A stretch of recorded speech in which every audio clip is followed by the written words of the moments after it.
आज की इस वीडियो में हम लोग डिस्कस करेंगे फिनेंशियल मैनेजमेंट के कुछ एक्सपेक्टेड केस स्टडीज़ जो कि मैंने पिछले सीबीएसई के क्वेश्चन पेपर से, मॉक टेस्ट पेपर से, सैम्पल पेपर से निकाले हैं, जिनके एग्ज़ाम में आने की संभावना बहुत ज़्यादा बढ़ जाती है, यानी जिनको आपको 100% एक ना एक बार देख के जाना चाहिए।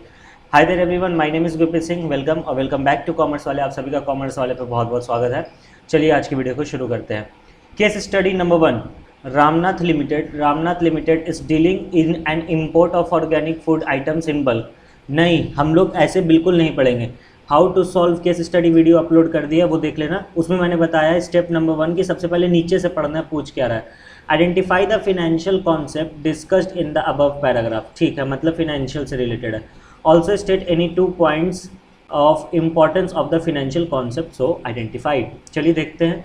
Ramnath Limited is dealing in the import of organic food items in bulk. The company sells the items in smaller quantities in attractive packages. Performance of the company has been up to the expectations in the past. Keeping up with the latest packaging technology, the company decided to upgrade its machinery. क्या बोला यहाँ तक, पहले हिंदी समझते हैं। Ramnath limited company जो है वो बेसिकली क्या करता है, इंपोर्ट करता है ऑर्गेनिक फूड्स को बल्क में, और उसको वो जो कंपनियां फिर छोटे छोटे क्वांटिटीज़ में अट्रैक्टिव पैकेजिंग के साथ बेचता है। अट्रैक्टिव पैकेजिंग मतलब पैकेजिंग बढ़िया कर देना, अच्छे से पैक करना, राइट। परफॉर्मेंस जो है वो कंपनी का वो बढ़ने लगा था, और जितना एक्सपेक्टेशन था उस हिसाब से ही आया। तो इस चीज़ को ख्याल में रखते हुए, लेटेस्ट पैकेजिंग टेक्नोलॉजी का इस्तेमाल करते हुए कंपनी बोला कि हम अपने मशीन्स को क्या करेंगे, अपग्रेड करेंगे। For this the finance minister of the company mister Vikrant estimated the amount of funds required at the timing. This will help the company in linking up the investment and the financing decisions on a continuous basis. क्या बोला इसका मतलब कि जो finance manager है company का, जिसका नाम मिस्टर विक्रांत है, उन्होंने कहा कि हम पहले एस्टिमेशन लगाना चाहेंगे कि कितना अमाउंट खर्च होगा और कितना टाइम वगैरह लगेगा, मतलब वो सारा कुछ देखना चाहते हैं। इन शॉर्ट अब यहाँ पर मुझे कुछ समझ में आ रहा है कि ये कौन सा कॉन्सेप्ट है, मे बी फिनेंशियल प्लानिंग हो, राइट। चलिए, therefore mister Vikrant begin with the preparation of sales forecast for the next 4 years. उन्होंने आगे का फॉरकास्ट भी कर लिया, बहुत सही है। He also collected the relevant data about the profit estimates in the coming years. By doing this he wanted to be sure about the availability of funds from the internal sources. समझ में आया क्या बोला? नहीं sir, नहीं आया, बताइए ना। ही also collected the relevant data about the profit estimates in the upcoming year. उसने देखा कि आने वाले साल में कितना प्रॉफिट हो सकता है, उसका एक एस्टिमेशन लगाया, और ये लगाते के साथ उसने ये भी देखा कि कितना फंड जो है वो उसको इंटरनल सोर्सेज के थ्रू मिल जाएगा। समझ में आया? For those remaining funds is trying to find out the alternative है, जो बच गया उसके लिए देखा जाएगा कि क्या अल्टरनेटिव है। ठीक है, चलिए पूछ रहा है कि कौन सा फिनेंशियल कॉन्सेप्ट। देखो यहाँ पर एस्टिमेशन लगाया जा रहा है किस किस चीज़ का, सारी चीज़ों का, कितना अमाउंट का ज़रूरत पड़ेगा, कहाँ से ज़रूरत पड़ेगा, कहाँ पे कितना खर्च करना है। तो यानी कहीं ना कहीं यहाँ पर फिनेंशियल प्लानिंग का बात कर रहा। Also state any 2 points important, any 2 points of importance of financial concept. तो देख लो भाई, कोई 2 पॉइंट लिख दो। That is it ensures smooth running of business enterprise, it helps in anticipating future requirements of fund. समझ में आया? कुछ खास है क्या? नहीं, हम लोगों ने इतने केस स्टडीज़ को डिस्कस कर लिया कि अब ये कुछ नया लगता ही नहीं है हम लोग को। केस स्टडी नंबर 2, सबसे पहले नीचे से पढ़ना है। क्या कह रहा है? Explain any 2 other factors apart from those stated in the above situation which Shalini should keep in mind while taking this decision. ठीक है भाई, देख लेंगे, यानी शालिनी को कुछ डिसीजन लेना है जो कि कुछ फैक्टर्स का ख्याल रखना होगा। आइए पहले केस स्टडी समझते क्या है। Shalini after acquiring a degree in hotel management and business administration took over her family food processing company of manufacturing pickles, jams and squashes. क्या होता है सर इसका मतलब? सुनो ना क्या बोल रहा है कि शालिनी जो है वो ये एक डिग्री कंप्लीट किया अपना होटल मैनेजमेंट और बिजनेस एडमिनिस्ट्रेशन का। ठीक है, वो अपने फैमिली बिजनेस उसका कोई है जो कि फूड प्रोसेसिंग कंपनी एक तरीके का है, जहाँ पे पिकल्स, अचार वगैरह, जैम वगैरह और स्क्वैशेस वगैरह बनते हैं। The business had been established by her great-grandmother and was doing reasonably well. However, the fixed operating cost of the business were high and the cash flow position was weak. 2 बात बोल दिया यहाँ पे कि business जो है वो बहुत अच्छा काम कर रहा था, लेकिन उसका फिक्स्ड ऑपरेटिंग कॉस्ट जो है वो बहुत ज़्यादा हाई था, यानी रेंट देना, सैलरी देना, वेजेस देना, electricity bill, water bill etcetera, और उसका कैश फ्लो पोजिशन अच्छा नहीं था, यानी वीक था। She wanted to undertake modernization of the existing business to introduce the latest technology, latest manufacturing process and diversify into the market of chocolate and candies. वो अपने business को modernise करना चाहती थी ताकि वो लेटेस्ट मैन्युफैक्चरिंग प्रोसेस का इस्तेमाल कर सके और अपने बिजनेस को क्या कर सके, डाइवर्सिफाई कर सके। She was very enthusiastic and approached a financial consultant who told her that approximately 50 lakh would be required for upgrading, for undertaking the modernization and expansion program. He also informed her that the stock market was going through a bullish phase. मतलब क्या होता है sir इसका bullish phase का मतलब stock market bull run में था, एक बहुत अच्छा समय चल रहा था स्टॉक मार्केट का, और इसको 50 लाख रुपया भी चाहिए। तो पूछ रहा है कि keeping the above consideration in mind name the sources of finance.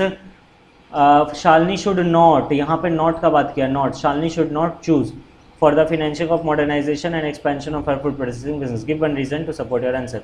मेरे हिसाब से यहाँ पर इसको क्या नहीं लेना चाहिए, क्या लेना चाहिए नहीं पूछ रहा है, कहाँ से पैसा नहीं लेना चाहिए। तो मेरे हिसाब से इसको डेट के थ्रू पैसा नहीं लेना चाहिए, क्योंकि अगर ये डेट के थ्रू पैसा लेंगी तो क्या होगा कि इसका जो फिक्स्ड ऑपरेटिंग कॉस्ट है ना वो कहीं ना कहीं और बढ़ जाएगा, क्योंकि हम लोगों ने ऊपर पढ़ रखा है कि इसका फिक्स्ड ऑपरेटिंग कॉस्ट बहुत ज़्यादा है, फिक्स्ड ऑपरेटिंग कॉस्ट इसका बहुत ज़्यादा है, और साथ ही साथ इसका कैश फ्लो पोजीशन भी वीक है।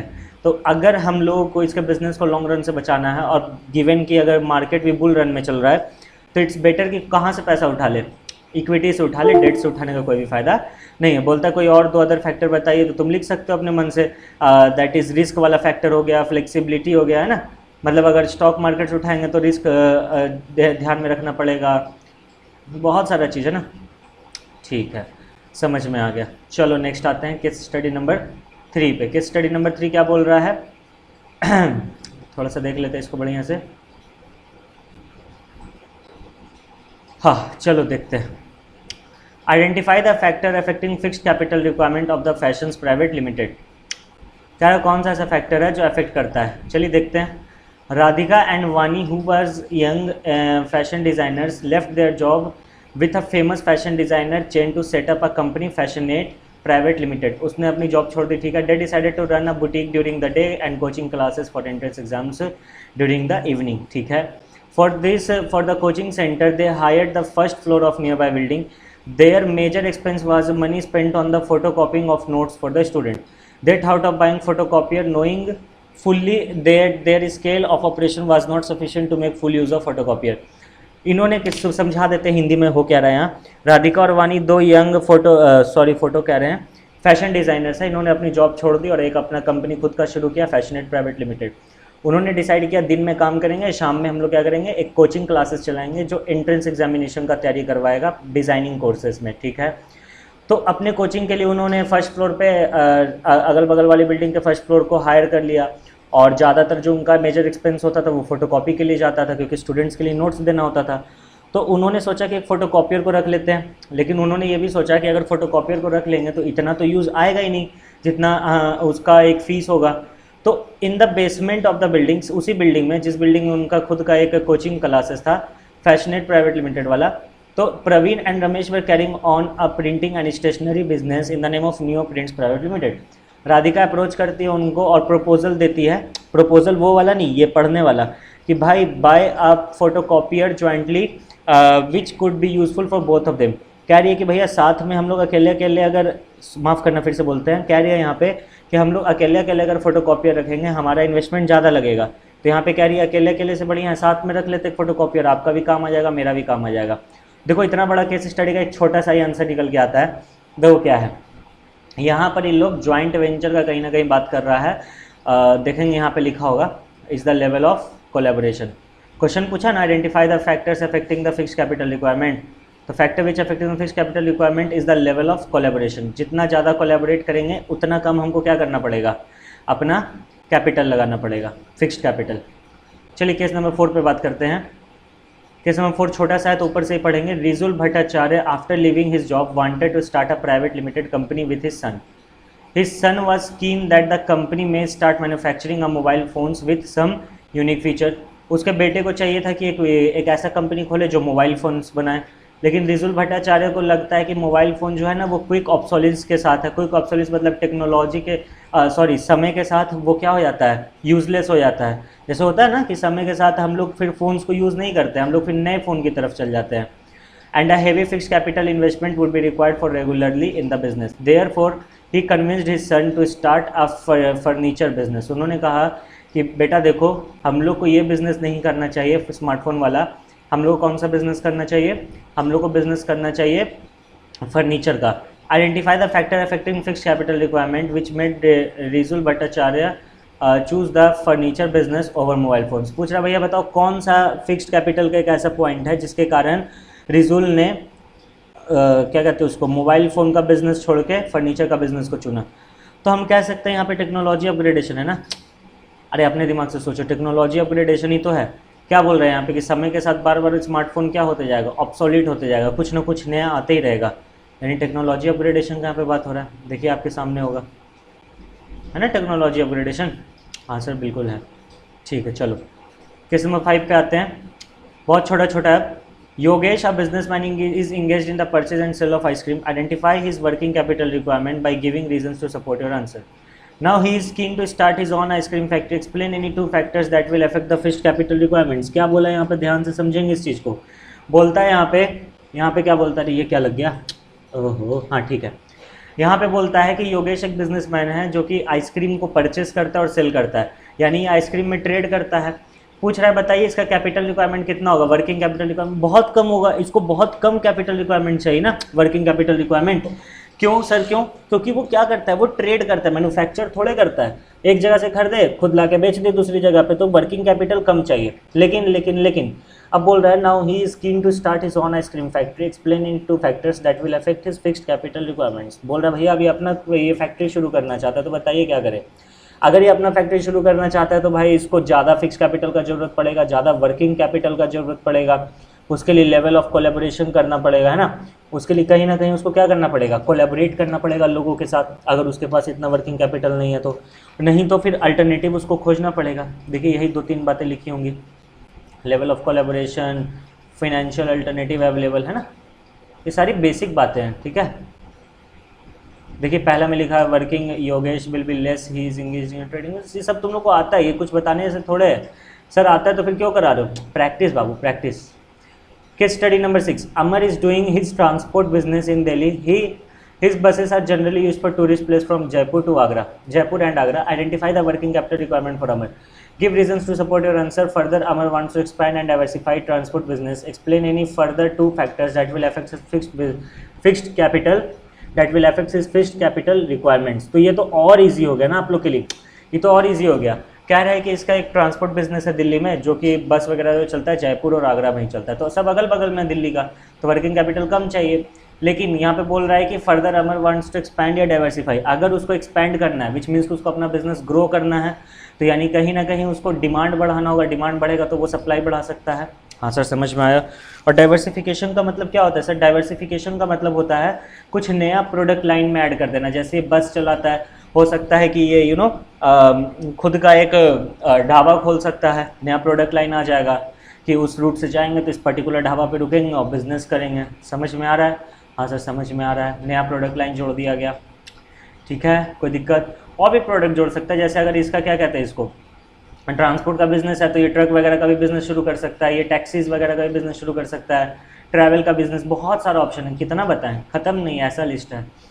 चलिए ठीक है, देखिए बिल्कुल वही बातें लिखी हुई हैं, वर्किंग कैपिटल कम चाहिए होगा, लेकिन हाँ अगर ये शुरू करना चाहता है तो डाइवर्सिफिकेशन, ग्रोथ प्रोस्पेक्टस कैसे होगा, ये सारा बात यहाँ पे आपका मेंशन्ड है। चाहिए तो आप पॉज करके देख सकते हैं। चलिए केस स्टडी पे आते हैं। Number 7, Harish is engaged in the warehousing business and his warehouse are generally use by the businessman to store fruits. Identify the working capital requirements of Harish giving reasons in support of your answer. कह रहा है हरीश एक जो है वो business warehousing का business करता है, मतलब गोडाउन वगैरह का, और उसका गोडाउन जो है वो ज़्यादातर स्टोर किससे किया जाता है, बिजनेसमैन क्या रखता है, फ्रूट्स रखता है, फल वगैरह रखता है। तो कह रहा है बताइए कितना वर्किंग कैपिटल उसको लगेगा। आई थिंक मेरे हिसाब से उसको वर्किंग कैपिटल बहुत कम लगेगा, कम नहीं लगेगा, बहुत कम, क्योंकि वो थोड़े काम कर रहा है, वो तो सिर्फ गोडाउन बना के दे दिया, वेयर हाउस बना के दे दिया। Further Harish wants to expand and diversify the warehousing business, explain any 2 factor which will affect his fixed capital requirement. अगर डाइवर्सिफिकेशन करना चाहता है या फिर एक्सपैंड करना चाहता है तो डाइवर्सिफिकेशन लगेगा पहला, और दूसरा क्या लगेगा, scale of operation. Scale of operation क्या होता है सर, रिवीजन के टाइम पे हम बता चुके हैं। स्केल ऑफ ऑपरेशन मतलब किस पैमाने पे जाके आप बिजनेस करो, किस लेवल पे जाके आप बिजनेस कर रहे हो। जितना ज़्यादा लेवल पे आप जाके बिजनेस करोगे उतना ज़्यादा आपको फिक्स कैपिटल का जरूरत पड़ेगा। देखो वही सब लिखा हो, जितना कम बिजनेस करोगे उतना कम। चलिए तो आज का वीडियो यहीं तक रखते हैं, और आज का वीडियो होप्स आप सभी को समझ में आया होगा।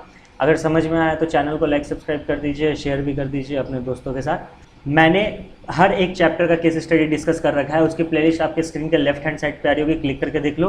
और मैंने हर एक चैप्टर को प्रॉपर रिवाइज करवा रखा है, हर एक चैप्टर का 1 घंटे का रिवीजन है, लाइव आके करवाया था, उसकी प्लेलिस्ट आपको स्क्रीन के राइट हैंड साइड पर दिख रही होगी, क्लिक करके देख लो। चलिए, thank you so much guys, love you all, bye bye.